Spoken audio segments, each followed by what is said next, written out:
Our keynote speaker this afternoon is Mr. Rudy Keeling. He's the commissioner of the Eastern College Athletic Conference. And I first had a chance to see you at the Women's Symposium. It was last year in Boston. And there was a small discussion group on diversity. And I was sitting there like, wow, I didn't know this. I didn't even know who you were. And it was a really fantastic day, and the whole event was great. And it was really wonderful to see you there and to meet you. And as I was thinking of who could come speak for Black History Month this year, Mr. Hartwell actually said, what about Rudy Keeling? And I said, you're right. So I emailed you, and you said yes, and we're so happy that you came down to be with us today. But Mr. Keeling, like I said, is the commissioner of the ECAC. He's the seventh to assume this prestigious position and the first African American. At the ECAC, he oversees the largest intercollegiate conference in the country with approximately 300 Division I, II, and III members, 9 affiliate organizations, and 6 playing leagues. Mr. Keeling also oversees an officiating bureau with more than 4,400 officials in 12 sports. Under his leadership, the ECAC has co-hosted the 2008 and 2009 NCAA Men's Lacrosse Final at Gillette Stadium and will also serve as a co-host for the 2012 championships. He's currently a member of several NCAA committees. He serves as the chair of the Minority Opportunity and Interest Committee and was the chair of the Division III Subcommittee on Membership Issues. He's also a member of the NCAA Strategic Planning and Finance Committee and the NCAA Nominating Committee. In addition, he serves on the NCAA Management Council and is on the Board of Directors of the Minority Opportunities Athletic Association and is a member of the Conference Commissioners Association for Divisions I, II, and III. In 2008, he was elected to the Executive Committee for the National Association of Collegiate Directors of Athletics. Please join me in welcoming Mr. Rudy Keeling. I think what Black History Month needs to mean to all of us is how we carry it forward. Because those of us who are, quote unquote, still young, are going to have young that we need to pass things on to. And we need to be committed to make sure that we are adding to the legacy of Black History Month.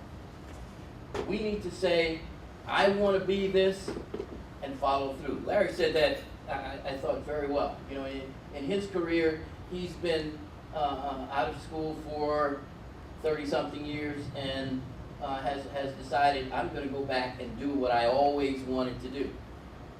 Well, I think what we need to keep in mind is, what do we want to do? What do we aspire to do?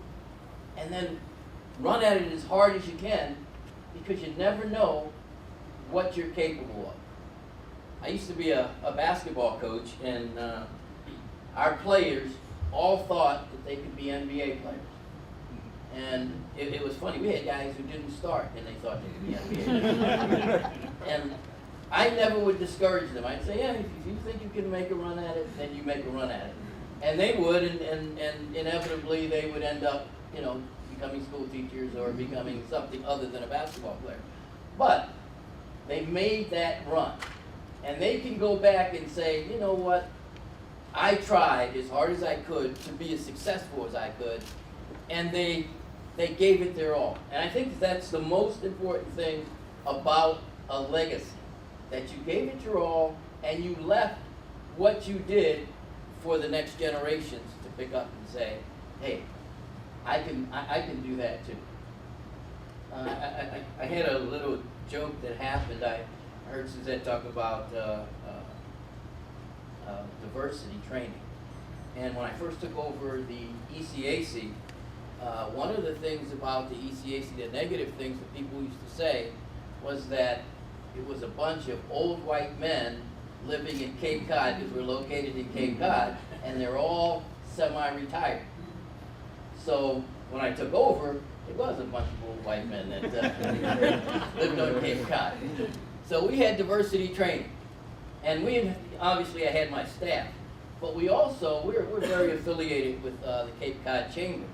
And we invited some of the Cape Cod Chamber of Commerce to come over and go through diversity training with us. And this one woman said, okay, I'll do it.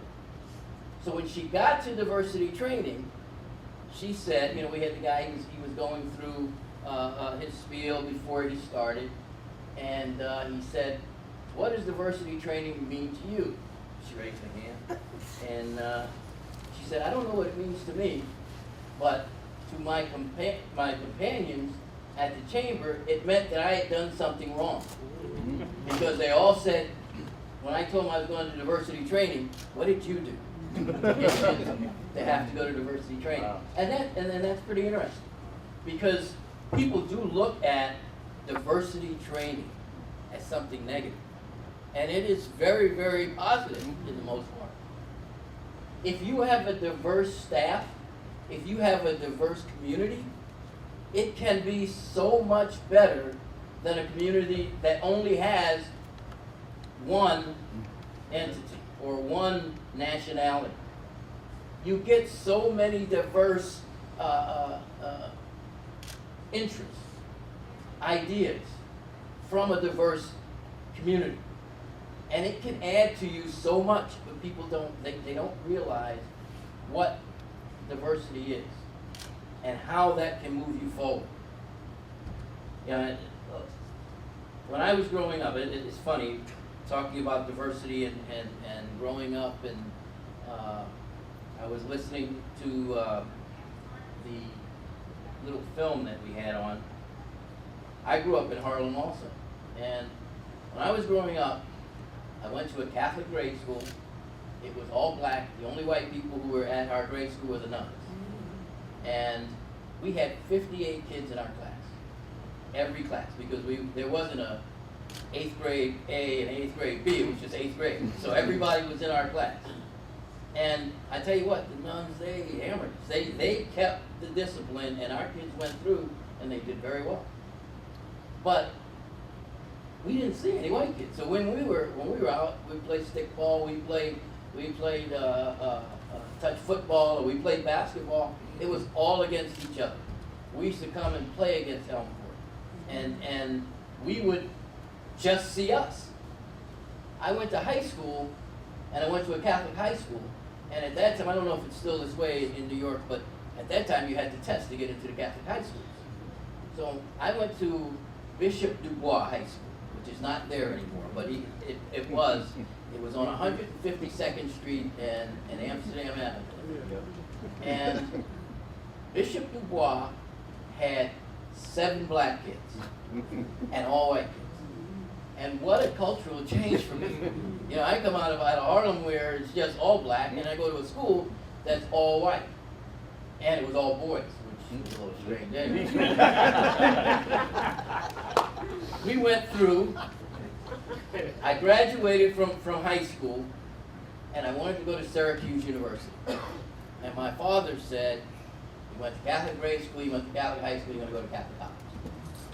So I ended up going to Notre Dame University, which is a great school, and you know. I get to Notre Dame, well, first off, before I went to Notre Dame, it was all boys too. So I'm talking to, they had a recruiter come in and try and get me to go to Notre Dame, and I'm talking to him about who's the girl. And he said, oh, they're only across the lake. St. Mary's is right across the lake. So they're, you know, I figured, okay. I go to Notre Dame. The lake is the biggest lake.